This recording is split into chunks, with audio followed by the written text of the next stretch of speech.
yan, James. Ayan. Family. You're famous in Philippines kaya many family, just like Pukiko family wants to be shout out by you. Napakasikat mo na kasi sa Pilipinas tsaka around the globe kaya ayan, nakasimanging isda ka ngayon, no? Oo. Ang bango-bango niyan. Baho ah. Mabango yan. Nilagyan ko ng perfume yan eh. Ay, salamat. Ayan. Mamaya, balik signal oh. Saan Tuktok magsunod? oh, nakarobe oh. Malayo. Punta si Karobe. Alas 12 na gabi. Gusto ng gabi, abot tayo doon. Oh, tuktok official oh. Sana may signal mamaya. May signal ah. Anong iniinom mo? Lemon. Lemon tsaka Lemon na lang. lemon lang. Pure lemon. Pure? Juice.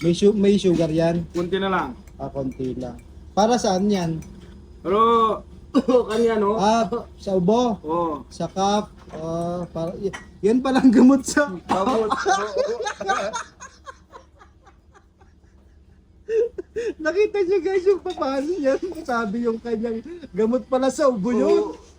Oo. Ayan. Kay James. Uy. Sa susunod, alam ko na ang size mo, extra large ka. Large lang yan eh. Lots na lang dito eh. Oo.